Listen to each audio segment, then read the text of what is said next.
21वीं सदी, वो दौर जब इंसान अपनी भागदौड़ भरी जिंदगी, जिम्मेदारियों और परेशानियों में पूरी तरह उलझा हुआ था। तब किसी ने सपने में भी नहीं सोचा था कि हमारी इस धरती पर हमसे कहीं ज्यादा बुद्धिमान आंखें नजर रखे हुए थी। वो हमें ठीक वैसे ही देख रहे थे जैसे कोई वैज्ञानिक माइक्रोस्कोप से पानी की एक बूंद में रेंगते सूक्ष्म जीवों को देखता है। हम इंसान इस घमंड में चूर थे कि इस दुनिया पर सिर्फ हमारा ही राज है, लेकिन जल्द ही ये घमंड टूटने वाला था, क्योंकि अंतरिक्ष की गहराइयों में वो तेज तर्रार और बेरहम दिमाग इस धरती को लालच भरी आंखों से देख रहे थे और साजिश रच रहे थे हमारे विनाश की। कहानी शुरू होती है रे फेरियर नाम के एक आदमी से, जो न्यू जर्सी के एक बंदरगाह पर क्रेन चलाने का काम करता था। उसकी जिंदगी भी बड़ी सी क्रेन जैसी ही थी, ऊंची, अकेली और सिर्फ अपना ही बोझ उठाती हुई। पर ये बोझ काम का नहीं, उसकी पर्सनल लाइफ का था। रे एक लापरवाह और बचकाने नेचर का आदमी था, एक ऐसा बाप जिसे अपने बच्चों से ज्यादा अपनी 1967 मॉडल की विंटेज कार शेल्बी GT 350 से प्यार था। जिम्मेदारी एक ऐसी चीज थी जिससे वो हमेशा भागने की कोशिश करता था। वो शुक्रवार का एक आम दिन था। रे अपनी शिफ्ट खत्म करके घर लौटा ही था कि दरवाजे पर उसकी एक्स वाइफ मैरी आ गई। वो अपने नए अमीर पति टिम के साथ बच्चों को उसके पास छोड़ने आई थी। मैरी की आंखों में रे के लिए एक तरह की निराशा साफ दिखती थी। रे का 16 साल का बेटा रॉबी किसी बारूद के गोले से कम नहीं था। उसके दिल में अपने बाप के लिए नफरत भरी थी और वो अपने हर एक्शन से ये दिखाता भी था। वहीं उसकी 10 साल की बेटी रेचल एक डरी सहमी चिड़िया जैसी थी, जिसे हर छोटी छोटी बात से डर लगता था, खासकर बंद जगहों और तूफान से। मैरी ने रे को बताया कि वो टिम के साथ वीकेंड पर बोस्टन जा रही है, अपने पेरेंट्स के घर, और तब तक रे को ही बच्चों की देखभाल करनी होगी। रे ने बड़े बेमन से बच्चों को घर के अंदर लिया। बाप और बच्चों के बीच का तनाव साफ महसूस हो रहा था। रे ने बच्चों से कहा कि अगर भूख लगे तो खाना ऑर्डर कर लेना, और खुद सोने चला गया। कुछ समय बाद जब वो उठकर आया तो पता चला कि रॉबी उसकी कार लेकर घूमने निकल गया है। रे टेंशन में आ गया, अपने बेटे के लिए नहीं बल्कि अपनी कार के लिए, क्योंकि रॉबी नौसिखिया ड्राइवर था, ऊपर से उसके पास लाइसेंस भी नहीं था। रे उसे ढूंढने बाहर भागा, तभी उसने बाहर कुछ अजीब देखा। अचानक बाहर का मौसम बदलने लगा। आसमान में गहरे काले बादल घिर आए, हवा में एक अजीब सी ठंडक घुल गई। ये कोई नॉर्मल तूफान नहीं था। बादल अजीब तरीके से गोल गोल घूम रहे थे, जैसे कोई बहुत बड़ा बवंडर बन रहा हो। रे उत्सुकता लिए रेचल को भी साथ लेकर घर के पिछवाड़े में आ गया, जहां मौसम का ये अजीब मगर विकराल रूप साफ साफ दिख रहा था।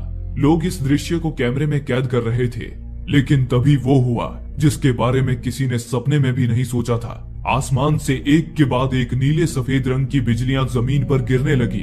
एक बार को तो बिजली उनके बिल्कुल करीब ही गिरी। रेचल बहुत ज्यादा डर गई और घर के अंदर आकर टेबल के नीचे छिप गई। ये देख रे ने मुस्कुराते हुए कहा कि फिक्र मत करो, बिजली एक जगह पर 2 बार नहीं गिरती। लेकिन बिजली गिरी 1 से ज्यादा बार, और वो भी एक ही जगह पर। रे की भी कंपी छूट गई। वो दुबक कर रेचल के साथ टेबल के नीचे छिप गया। अब रेचल को अपने भाई रॉबी की फिक्र होने लगी। उसने अपने पिता से रॉबी को ढूंढने जाने को कहा, लेकिन रे के तो डर से जैसे हाथ पैर जाम हो चुके थे। तभी कुछ ही देर बाद तूफान थम गया, लेकिन इस तूफान ने सारे शहर की बिजली गुल कर दी थी। फोन, घड़ियां, सब कुछ बंद पड़ गया। रे जब बाहर आया तो बाहर का मंजर और डराने वाला था। तूफान आगे जा रहा था और बाहर सारे लोग हैरान परेशान अपने अपने घरों से बाहर आ चुके थे। सबकी गाड़ियां भी बंद पड़ चुकी थी। इतने में ही रॉबी भागता हुआ आया। उसने बताया कि रे की कार भी बीच सड़क पर अचानक बंद पड़ गई थी। रे ने रॉबी को घर भेज दिया और अपनी कार लेने भागा। आगे बढ़ते हुए उसने देखा कि एक जगह पर लोगों की भीड़ जमा थी। लोग किसी चीज को घेरे खड़े थे। रे ने भी करीब जाकर देखा, वहां जमीन में एक बहुत बड़ा गोल गड्ढा बन गया था, जैसे आसमान से कोई चीज गिरी हो। लोग आपस में फुसफुसा रहे थे कि यहाँ क्या गिरा होगा, कोई उल्का पिंड या कोई सैटेलाइट। उसी पल जमीन में हल्की सी कपकपाहट हुई। पहले तो लोगों ने ध्यान नहीं दिया, पर फिर सड़क पर दरारें पड़ने लगी।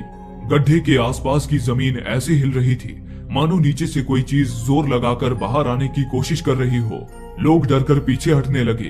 तभी कुछ ऐसा हुआ जिससे सारे लोगों का कलेजा कांप उठा। जमीन फटी और धूल के बीच से धीरे धीरे एक विशाल 3 पैरों वाली मशीन बाहर निकली। एक ट्राइपॉड, जिसका ऊपरी हिस्सा एक बड़े से सिर जैसा था। लग रहा था जैसे वो धातु का बना एक जीता जागता प्राणी हो। आकार में इतना ऊंचा कि उसके सामने बड़ी बड़ी बिल्डिंग्स भी खिलौनों जैसी लग रही थी। लोग हैरान, डर से कांपते हुए उस अजीब चीज को देख रहे थे। कुछ लोग उसकी फोटो खींच रहे थे। और फिर उस ट्राइपॉड ने एक डरावनी दिल दहला देने वाली आवाज निकाली, एक हॉर्न जैसी आवाज जो किसी जानवर की चीख और मशीन की गूंज का मिक्सचर था। वो आवाज लोगों के कानों के रास्ते उनकी रूह तक को कंपा गई।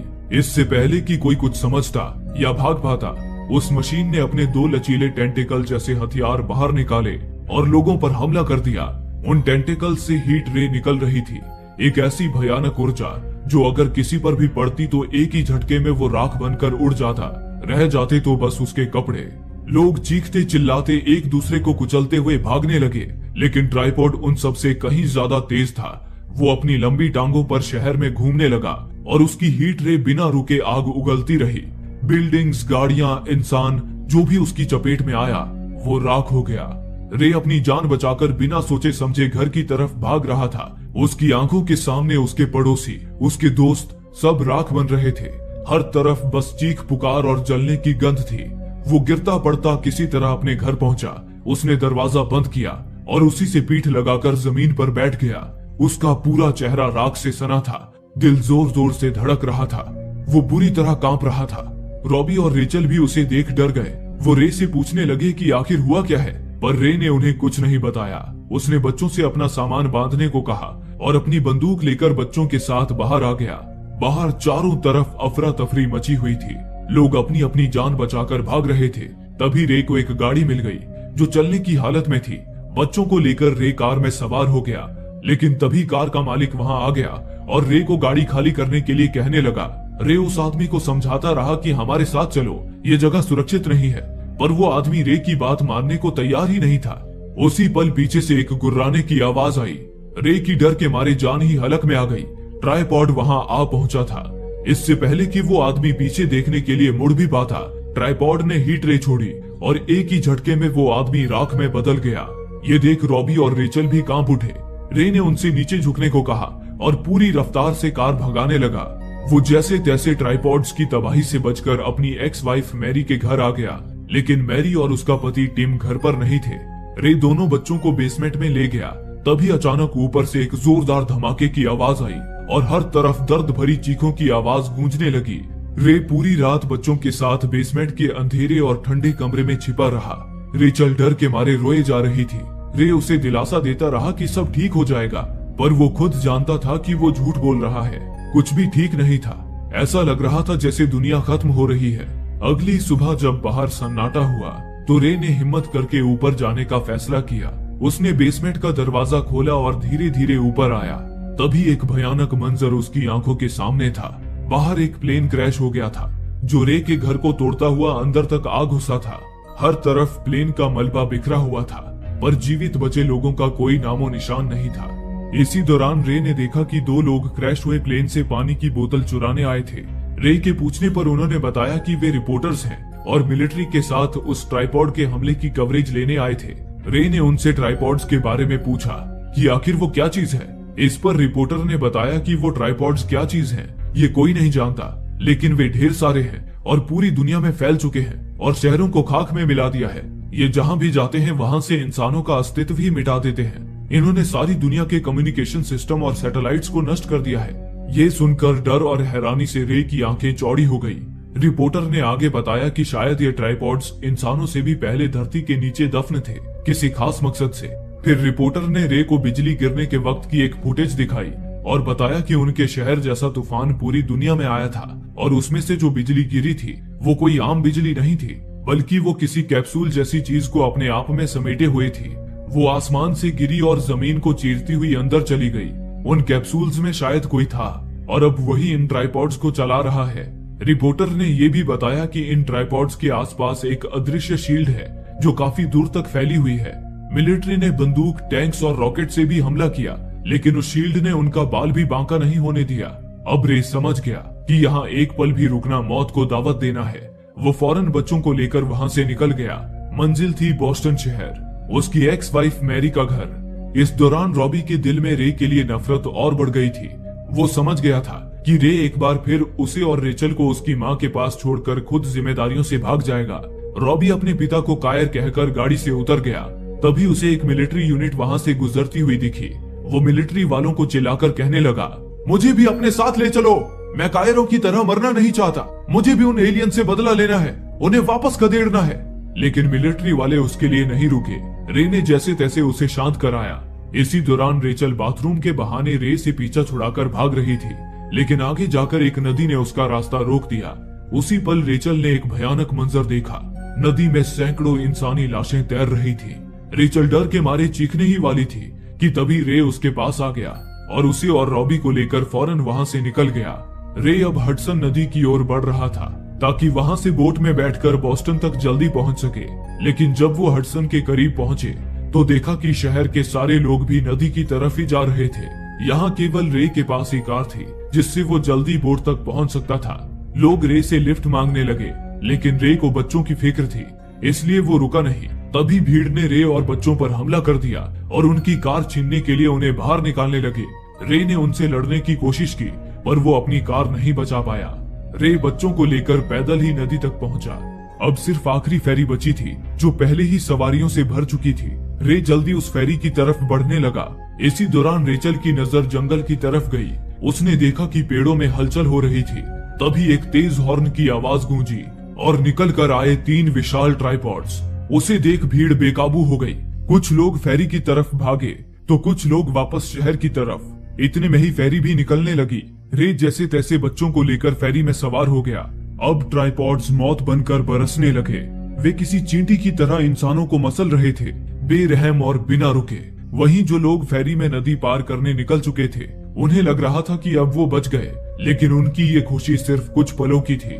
एक ट्राइपॉड पानी से भी निकल आया और पूरी फेरी को ही पलट कर रख दिया। लोग चीखते हुए बर्फीले ठंडे पानी में गिर गए। रे भी बच्चों के साथ पानी में जा गिरा। चारों तरफ भगदड़ और चीख पुकार थी। वो ट्राइपॉड पानी में गिरे लोगों को अपने टेंटिकल से उठा उठाकर उन्हें अगवा करने लगा, लेकिन रे ने पलट कर नहीं देखा, क्योंकि उसे बस किसी भी तरह बच्चों को बचाना था। वो बच्चों को लेकर बस तैरता रहा और किसी तरह किनारे तक जा पहुंचा। उन्होंने किनारे से देखा, ट्राइपॉड्स हर हिलती डुलती चीज को अपने टेंटिकल से उठा ले जा रहे थे। न जाने वे उनके साथ क्या करते थे कि लोगों के बस कपड़े नीचे गिरते थे। रे एक पल भी वहां नहीं रुका। बच्चों को लेकर वो आगे गया जहां उन्हें कुछ और जीवित लोग जान बचाकर भागते नजर आए। रे और बच्चे उनमें शामिल हो गए। इस दौरान रॉबी ने बहुत कुछ भयानक देख लिया था, लेकिन अंदर डर नहीं बल्कि जज्बा था उन ट्राइपॉड्स को अपने शहर से मिटाने का। रे को अपने बेटे की बहादुरी देख खुशी तो थी, पर उसे खोने का डर भी था। कुछ समय बाद जब वो एक पहाड़ी से गुजर रहे थे, उन्होंने देखा कि अमेरिकी फौज की एक टुकड़ी उन ट्राइपॉड से लड़ने की तैयारी कर रही है। टैंक्स, हेलीकॉप्टर्स सब तैयार थे। रॉबी की आंखों में एक चमक आ गई। उसने कहा, मैं जा रहा हूँ, मैं उनके साथ मिलकर लड़ूंगा। लेकिन रे ने उसे कसकर पकड़ लिया और चिल्लाकर कहा, पागल हो गए हो क्या? वो तुम्हें मार डालेंगे। अगर बहादुरी दिखानी है तो अपनी बहन की सुरक्षा करो, उसे बचाओ। रॉबी चिल्लाया, बचाना? हम सिर्फ भाग रहे हैं, और कब तक भागेंगे? हमें लड़ना होगा। बाप बेटे के बीच जोरदार बहस हुई। रे ने उसे समझाने की हर कोशिश की, पर रॉबी के सिर पर लड़ने का जुनून सवार था। अंत में रे ने ही हार मान ली और उसे छोड़ दिया। रॉबी फौज की तरफ भाग गया। उसी पल फौज ने ट्राइपॉड्स पर हमला कर दिया था। आसमान मिसाइलों और गोलियों से भर गया था, लेकिन कोई फायदा नहीं था। ट्राइपॉड्स का वो अदृश्य शील्ड सेना के हर वार को बेअसर कर रहा था। अगले ही पल ट्राइपॉड्स ने जवाब में अपनी हीट रे से जवाबी हमला शुरू कर दिया। एक के बाद एक सारे टैंक्स और हेलीकॉप्टर्स आग के गोलों में बदलने लगे। तभी एक जोरदार धमाका हुआ। जिस पहाड़ी की तरफ रॉबी भागा था, वो पूरी तरह से आग की लपटों में घिर गई। रे उस आग के गोले को बस देखता रह गया। उसकी आंखों से आंसू बह रहे थे। उसे लगा कि उसका बेटा उस आग में जलकर राख हो गया है। तभी उस आग में से निकलकर एक ट्राइपॉड बाहर आया। लोग डरकर भागने लगे। टूटा हुआ, हारा हुआ रे भी रेचल को लेकर सुरक्षित जगह की तरफ भागा। खुला मैदान था, बचने का अब कोई रास्ता नजर नहीं आ रहा था। तभी पास के एक फार्म हाउस से एक आदमी ने रे को आवाज दी। रे उसकी तरफ भागा। वो आदमी रे और रेचल को लेकर बेसमेंट में छिप गया। ऊपर ट्राइपॉड्स मौत का कोहराम बरपा रहे थे और इधर रे जो खुद डर से कांप रहा था, अपनी बेटी को किसी तरह शांत कराने की कोशिश में लगा था। वहीं एक और वो शख्स जो इस फार्म हाउस का मालिक था, एक कोने में बैठा अपनी कुल्हाड़ी पे धार लगा रहा था। उसकी नजरें लालच से भरी रे और रेचल को घूर रही थी। कुछ समय बाद उस आदमी ने रे को ड्रिंक ऑफर की और हार्लन ओगिल्वी के तौर पे अपना परिचय दिया। रे ने भी उसे अपना नाम बताया और शरण देने के लिए उसका शुक्रिया अदा करके सोने जाने लगा। लेकिन तभी ओगिल्वी ने उसे रोका और कहा, रे, क्या तुम डर रहे हो? रे ने सिर झुका लिया, जैसे इस सवाल से बचना चाह रहा हो। ओगिलवी ने कहा, समझ सकता हूँ, बेटी साथ है, डर तो लगेगा ही। रे, पता है मैंने इस तबाही में अपने पूरे परिवार को खो दिया। जरा सोचो रे, इन शैतानों ने दुनिया की सबसे ताकतवर फौज को चंद पलों में रौंद दिया। क्या तुम उनसे बचकर भाग पाओगे? ये कोई जंग नहीं है रे, एक सफाया है। जैसे हम इंसान अपने घर की सफाई करते वक्त कीड़े मकोड़ों को मार डालते हैं, वैसे ही ये एलियन ट्राइपॉड्स हमें कीड़े समझते हैं। ये पूरी इंसानियत का सफाया करने आए हैं ताकि हमारी पृथ्वी पर कब्जा कर सके। ये सुन रे ने चिढ़कर कहा, चुप हो जाओ, तुम मेरी बेटी को डरा दोगे। लेकिन ओगिलवी के दिमाग में तो अजीब सी सनक भरी थी। वो बोलता रहा, रे, मुझे पता है मौत क्या होती है। पहले मैं शहर में एम्बुलेंस चलाता था, मैंने देखा है बचते वही लोग हैं जो आखिरी दम तक अपना होश नहीं खोते, अपनी आंखें बंद नहीं करते, जो जीने के लिए संघर्ष करते हैं, भागते नहीं। हमें भी अगर बचे रहना है तो हमें लड़ना होगा। इन्हीं बातों के दौरान अचानक पूरा घर हिलने लगा। रे ने खिड़की से बाहर झांक कर देखा, बाहर ट्राइपॉड्स का पूरा झुंड लोगों को बेरहमी से मार रहा था। रे समझ गया कि वे लोग किसी सुरक्षित जगह पर नहीं बल्कि मौत के मुंह में आ गए हैं। उसने गुस्से में ओगिलवी से पूछा, सच सच बताओ, तुमने हमें यहाँ क्यों रुकने दिया?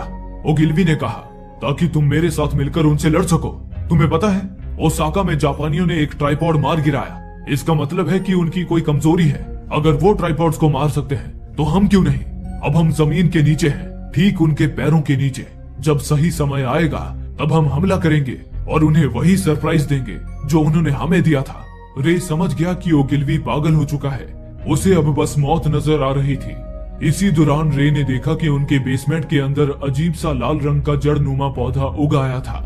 ये पौधे ट्राइपॉड्स ही पूरे शहर में फैला रहे थे। तभी अचानक ही वहाँ एक अजीब सा सन्नाटा पसर गया। रे सतर्क हो गया। इतने में ही छत तोड़कर ट्राइपॉड का एक टेंटिकल बेसमेंट के अंदर घुस आया। रे रेचल को लेकर एक कोने में छिप गया। वो टेंटिकल किसी सांप की तरह पूरे बेसमेंट में घूम घूम कर तलाशी ले रहा था। हल्की सी आवाज से भी वो उसकी ओर आकर्षित हो जाता था। रे रेचल को लेकर जैसे तैसे उससे छिपता फिर रहा था। तभी सन की ओगिलवी ने कुल्हाड़ी उठा ली। वो उस टेंटिकल को काट कर रख देना चाहता था, लेकिन रे ने उसे देख लिया। रे जानता था कि कुल्हाड़ी का वार ट्राइपॉड का कुछ नहीं बिगाड़ पाएगा, उल्टा वे उसकी नजरों में आ जाएंगे। उसने ओगिलवी के आगे हाथ जोड़कर किसी तरह उसे शांत कराया और उसे अपने पास बुलाया। ओगिलवी रे की तरफ आ ही रहा था कि तभी वो लकड़ियों के ढेर से टकरा गया, जिससे शोर मच गया। टेंटिकल तेजी से उनकी तरफ आने लगा, लेकिन रे, रेचल और ओगिलवी एक कमरे में घिर चुके थे जहां छिपने के लिए कोई जगह नहीं थी। अब उनकी मौत तय थी। पर तभी रे को एक बड़ा आईना मिल गया। उसने वो आईना सामने रखा और सभी को लेकर उसके पीछे छिप गया। टेंटिकल कुछ पल उस आईने को घूरता रहा, लेकिन फिर वापस चला गया। रे, रेचल और ओगिलवी बाल बाल बच गए। उन्होंने अभी थोड़ी चैन की सांस ली ही थी कि तभी कुछ हलचल हुई और ऊपर से कोई साया नीचे बेसमेंट में आया। उन्होंने देखा वो 4 एलियन प्राणी थे, अजीब से बड़ी आंखों वाले, किसी जानवर की तरह। उनके बड़े पंजे और बड़ा सा सिर बेहद भयानक लग रहा था। रे, ओगिलवी और रेचल सहम गए। वे एलियंस पूरे घर में घूम घूम कर तलाशी ले रहे थे और इंसानों की बनाई चीजों को देख रहे थे। ओगिलवी के पास बंदूक थी और उसका दिमाग फिर चुका था। वो उन एलियंस को मारना चाहता था, लेकिन रे ने उसकी बंदूक पकड़ ली और उसे रोकने लगा क्योंकि ये खुशी थी। पर ओगिलवी उससे लड़ने लगा और अपनी बंदूक वापस ले ली। गनीमत थी कि उसी वक्त ट्राइपॉड का हॉर्न बजा और एलियंस वापस चले गए। रे की जान में जान आ गई। वो रात उन तीनों के लिए दहशत में गुजरी। तभी अगली सुबह रे ने कुछ भयानक देखा। उसने देखा कि एलियन द्वारा उगाए गए जड़ नुमा पौधे और विकसित हो रहे थे और उनमें से लाल तरल पदार्थ बह रहा था। रे ने खिड़की से झांक कर देखा। खिड़की से भी पानी के फुहार जैसा लाल तरल हवा में उड़ रहा था। रे ने देखा कि वो ट्राइपॉड्स अपने पाइप जैसे एक अंग से वो लाल तरल हर तरफ सींच रहे थे। इसके बाद जो हकीकत रे के सामने आई, उसने उसका दिल दहला दिया। ये लाल पदार्थ इंसानों का खून था। ट्राइपॉड्स इंसानों को चूस रहे थे और उन्हें किसी फर्टिलाइजर की तरह अपने पौधों में सींच रहे थे। इसी तरह वे पूरी धरती को अपने रहने लायक बना रहे थे। ओगिलवी ने भी ये खौफनाक दृश्य देखा और कांप उठा। वो भागकर बेसमेंट के एक कमरे में गया जहां वो ना जाने कितने दिनों से सुरंग खोद रहा था। उसे लगता था जिस तरह कीड़े अपने से बड़े जीवों से बचने के लिए बिल बनाकर रहते हैं, उसी तरह अब इंसानों को भी बिल में रहना पड़ेगा। यही आने वाली इंसानी पीढ़ी का भविष्य होगा। इस दौरान वो पागलपन में बार बार चिल्लाए भी जा रहा था, अब हम सब मरने वाले हैं, हम सब मरने वाले हैं। रे को डर था कि कहीं एलियंस ने वो आवाज सुन ली तो उसकी और रेचल की जान पर बन आएगी। उसने ओगिल्वी को समझाने की कोशिश की कि शांत हो जाओ, लेकिन ओगिल्वी कुछ भी सुनने को तैयार नहीं था। उसने रे को शॉवेल से मारकर दूर हटा दिया। रे अपने बेटे को तो खो चुका था, पर रेचल को खोना नहीं चाहता था। ऐसे में उसे सिर्फ एक ही रास्ता सूझा। उसने रेचल की आंखों में पट्टी बांधी, ओगिल्वी के कमरे के अंदर गया, दरवाजा बंद किया और ओगिल्वी को हमेशा के लिए मौत की नींद सुला दिया। अब रे को लगा कि वो और उसकी बेटी सुरक्षित है। वो रेचल को गोद में लिए सोफे पर चैन से सो गया, पर कुछ ही देर बाद एक शोर सुनकर रेचल की आंखें खुली। उसकी आंखों के सामने ट्राइपॉड का एक टेंटिकल हवा में लहराता हुआ उसे घूर रहा था। रेचल उसे देख चीख पड़ी और दूर हट गई। टेंटिकल रेचल को पकड़ने बढ़ने लगा, पर तभी रे ने कुल्हाड़ी उठाई और टेंटिकल पर बेतहाशा वार करके उसे काट डाला। टेंटिकल वापस चला गया, पर साथ ही रेचल भी डर के मारे बाहर भाग गई। रे सकते में आ गया और उसे ढूंढने बाहर भागा। बाहर रे की आंखों के सामने एक खौफनाक मंजर था।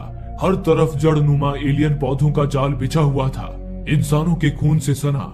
दूर दूर तक इंसानों और इंसानी बस्ती का सफाया हो चुका था। लग रहा था रे किसी नर्क में आ गया हो। वो रेचल को आवाज देता हुआ लगातार उसे ढूंढ रहा था, पर तभी उसकी आवाज सुन एक ट्राइपॉड आ धमका। रे उसे देख एक कार में जाकर छिप गया, पर ट्राइपॉड ने कार को ही पलट दिया। इतने में ही कहीं से एक चीख गूंजी। रे ने देखा कि वो रेचल थी, पर रेचल ने चिल्लाकर गलती कर दी। ट्राइपॉड उसे उठा ले गया। रे रेचल को बचाने के लिए ट्राइपॉड का पीछा करने लगा। इसी दौरान उसे एक मिलिट्री की गाड़ी में बम मिल गए। उसने एक बम का पिन खींचकर ट्राइपॉड के पैर की तरफ फेंका, लेकिन बम ट्राइपॉड के आसपास मौजूद अदृश्य शील्ड से टकराकर फट गया। ट्राइपॉड ने रे को भी दर्द पहुंचा। उसके सिर के करीब 2 बड़े पिंजरे लगे हुए थे। उसमें उसने ढेर सारे इंसानों को कैद कर रखा था। उसने रे को भी उनके साथ कैद कर लिया। रे ने देखा रेचल भी वहीं थी, लेकिन वो सदमे में थी क्योंकि उसने एक भयानक मंजर देखा था। ट्राइपॉड एक एक कर पिंजरे से इंसानों को पकड़ता था और उन्हें चूसकर लिक्विड में बदलकर अपने पौधों पर स्प्रे कर देता था। अगली बार ट्राइपॉड का टेंटिकल सीधा रेचल की तरफ बढ़ने लगा, लेकिन रे ने उसे अपने नीचे छुपा लिया। टेंटिकल ने फिर रे को ही जकड़ लिया और खींचते हुए ऊपर ले जाने लगा। इसी खींचतान के बीच रे को ग्रेनेड्स दिखे। रे ने झट से उन्हें उठा लिया। अब ट्राइपॉड ने उसे लगभग पूरी तरह निगल ही लिया था, लेकिन तभी पिंजरे में बंद आर्मी सोल्जर्स ने रे का हाथ पकड़ लिया और मौत के मुंह से उसे खींच लाए। रे ग्रेनेड्स के साथ अंदर गया था, लेकिन वापस आने पर उसके हाथ में सिर्फ बम के पिन थे। रे बड़ी ही चालाकी से बम ट्राइपॉड के मुंह के अंदर छोड़ आया था। ये देख सोल्जर्स ने सभी को नीचे झुकने को कहा और उसी पल जोरदार धमाके हुए, जिससे ट्राइपॉड के चिथड़े उड़ गए। रे और बाकी सब पिंजरे के साथ ही नीचे गिर गए। खुशकिस्मती से उनका पिंजरा एक पेड़ पर अटक गया, जिससे सभी सही सलामत बच गए। रे की जान में जान आ गई। अब वो रेचल को लेकर बाकी जीवित बचे लोगों के साथ बोस्टन शहर आ गया। उसने देखा कि उस शहर में भी एलियंस की खून से सनी जड़ें फैली हुई थी, जिसे चील कौवे नोच नोच कर खा रहे थे। तभी रे ने कुछ अजीब देखा। कुछ जगहों पर एलियंस की उगाई जड़ें अब सूखने लगी थी और कई ट्राइपॉड्स रहस्यमय तरीके से अपने आप ही ध्वस्त होने लगे थे। इस दौरान एक ट्राइपॉड वहां पास ही मंडरा रहा था, लेकिन वो कुछ कमजोर लग रहा था। रे ने देखा कि उसके ऊपर चील कौवे बैठे हुए थे और उसमें लगे इंसानी मांस को नोच नोच कर खा रहे थे। इसका मतलब था कि उस ट्राइपॉड के आसपास अदृश्य शील्ड नहीं थी। रे ने ये बात मिलिट्री सोल्जर्स को बताई, जिसके बाद उन्होंने बिना वक्त गवाए उस ट्राइपॉड पर एक मिसाइल दागा। मिसाइल के एक ही वार से ट्राइपॉड ध्वस्त हो गया। इतने में ही उस गिरे हुए ट्राइपॉड का दरवाजा खुला। उसमें से एक बीमार, कमजोर, मरता हुआ एलियन बाहर निकला। कुछ देर वो फड़फड़ाया, सांस लेने की कोशिश की और फिर दम तोड़ दिया। उसी पल से पूरी दुनिया में ट्राइपॉड्स अपने आप ही धाराशाही होने लगे। उन्हें चला रहे एलियंस मरने लगे। एलियंस की फैलाई जड़ें सूखने लगी। अब सवाल था कि आखिर क्या थी वो चीज जो उन एलियंस को धरती से मिटा रही थी, बिना किसी जंग, बिना किसी हथियार के। दरअसल जो काम बड़े बड़े हथियार नहीं कर पाए, उसे धरती की सबसे छोटी चीजों ने कर दिखाया, जिन्हें भगवान ने अपनी समझ से इस धरती पर रखा था। एलियंस के पास भले ही ताकत थी, एडवांस हथियार थे, पर वे इस धरती की हवा, पानी और यहाँ मौजूद करोड़ों अरबों छोटे छोटे कीटाणुओं और बैक्टीरिया के लिए तैयार नहीं थे। हम इंसान जिन कीटाणुओं के साथ हजारों सालों से जी रहे हैं और जिनके खिलाफ हमारे शरीर ने इम्यूनिटी यानी बीमारियों से लड़ने की ताकत बना ली है, वही कीटाणु इन एलियंस के लिए घातक साबित हुए। सारे एलियंस बीमार होकर मर गए। कुदरत ने खुद ही अपनी रक्षा कर ली थी। उधर रे अपनी बेटी रेचल को लेकर उसकी माँ मैरी के माता पिता के घर पहुंचा। उसका दिल जोरों से धड़क रहा था। क्या वो लोग जिंदा होंगे? क्या घर सलामत होगा? तभी घर का दरवाजा खुला। अंदर से मैरी और उसके पेरेंट्स निकले। वो बिल्कुल सही सलामत थे। वो रे और रेचल को जिंदा देखकर रो पड़े। मैरी ने रे का शुक्रिया अदा करते हुए अपनी बेटी को गले लगा लिया, पर रे मायूस था। अपने बेटे को खोने का गम उसे अंदर ही अंदर कचोट रहा था। तभी रे ने किसी को देखा। उसे अपनी आंखों पर यकीन नहीं हुआ। अंदर से उसका बेटा रॉबी बाहर आया। वो जिंदा था। वो उस हमले में किसी तरह बच गया था और फौज के साथ बोस्टन पहुंच गया था। रॉबी भागकर अपने पिता के पास आ गया और रे से माफी मांगता हुआ रोने लगा। रे ने उसे अपने सीने से लगा लिया। उसकी आंखों से खुशी के आंसू बह रहे थे। इस जंग ने एक लापरवाह आदमी को जिम्मेदार इंसान बना दिया था। आखिरकार इंसानियत की जीत हुई। हालांकि इस जीत का जश्न मनाने के लिए शायद दुनिया में कुछ नहीं बचा था। शहर बर्बाद हो चुके थे, करोड़ों लोग मर चुके थे, लेकिन इंसानों की उम्मीद अभी टूटी नहीं थी, क्योंकि जब तक एक भी इंसान धरती पर जिंदा है, उम्मीद जिंदा है। और इसी उम्मीद के साथ ये कहानी यहीं खत्म होती है। दोस्तों, आप में से काफी लोगों का कहना है कि हमारे वीडियोस आप तक नहीं पहुंच पा रहे हैं। उसके लिए आप सब्सक्राइब बटन को दबाने के बाद नोटिफिकेशन के बेल आइकन पर क्लिक करें और ऑल का ऑप्शन सिलेक्ट कर लें, ताकि हमारी सारी वीडियोस की नोटिफिकेशन आप तक पहुंच सके। धन्यवाद।